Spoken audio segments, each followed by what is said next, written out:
السلام علیکم ورحمۃ اللہ وبرکاتہ۔ اعوذ باللہ من الشیطان الرجیم، بسم اللہ الرحمن الرحیم۔ بچوں، آج ہم 8ویں جماعت میں اردو پڑھنے جا رہے ہیں اور میرا موضوع جو ہے وہ ہے گیہوں کا دانہ۔ الحمدللہ اس کا کچھ سبق تو ہم نے پہلے ہی پڑھا ہے اور کچھ آج پڑھ رہے ہیں۔ آپ سب بچے کتاب کا صفحہ نمبر 44 نکالیں اور سبق کی طرف دیکھیں۔ میں پڑھتا جاؤں گا، آپ سنیں تاکہ آپ کو سمجھ میں آ جائے۔ راجا نے پوچھا، بڑے دادا کیا آپ بتا سکتے ہیں کہ ایسا گیہوں کب اور کہاں پیدا ہوتا ہے؟ کسان بولا مہاراجا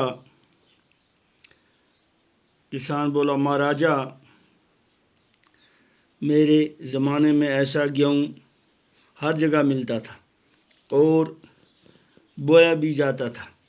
میں نے اپنی جوانی میں ایسا گیہوں بویا بھی ہے اور کھایا بھی ہے۔ راجا نے پوچھا، بڑے دادا کیا ایسا گیہوں بازار میں بکتا تھا؟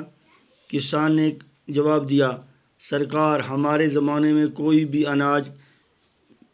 بھی اناج بیچنے کا گناہ نہ کرتا تھا۔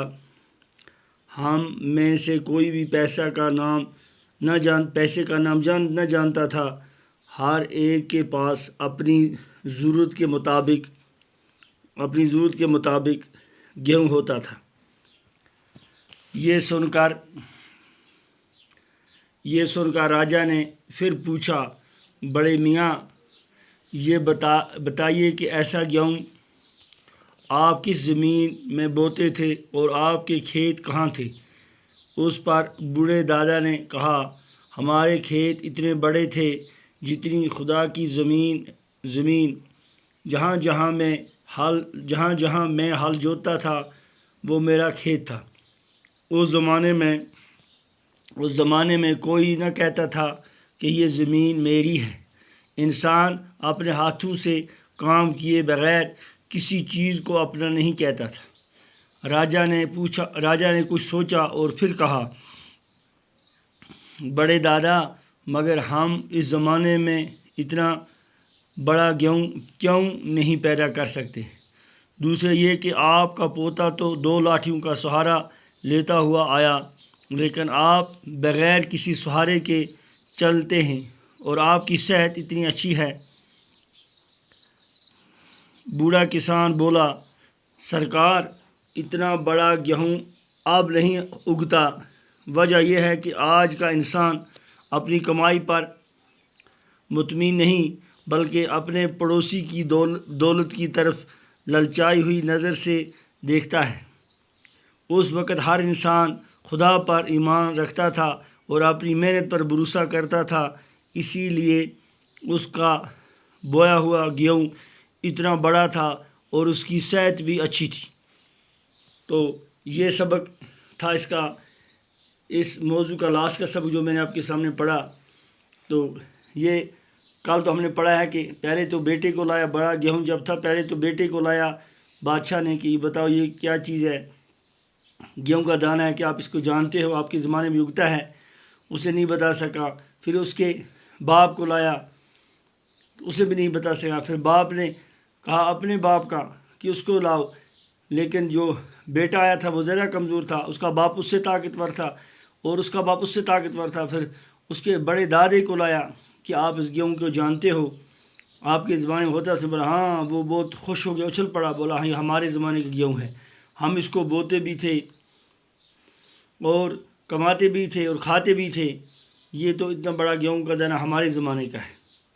پھر اس نے کسان نے جواب دیا کہ ہم تو کیا راجا نے کہا کہ آپ اس گیہوں کو بیچتے تھے؟ بولا نہیں۔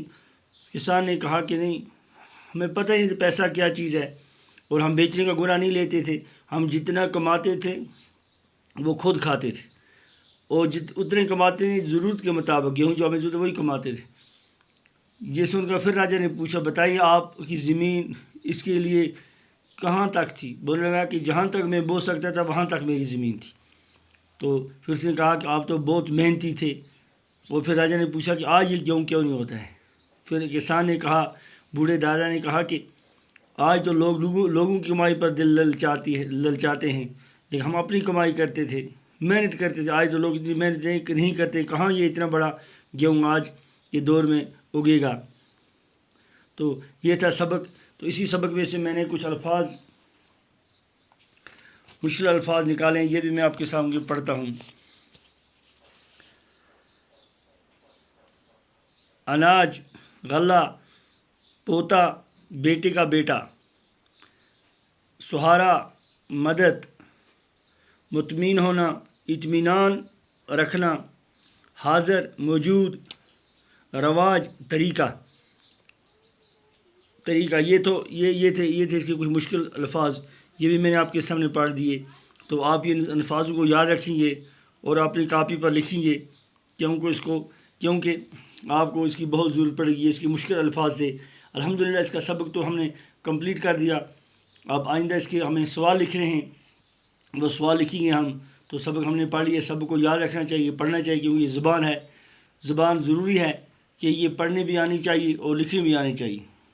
جب تک نہ پڑھے گا تب تک لکھ نہیں پائے گا، اگر پڑھے گا تو لکھنا بھی آنا چاہیے۔ جتنا پڑھنا ضروری ہے اتنا لکھنا بھی ضروری ہے۔ باقی والسلام۔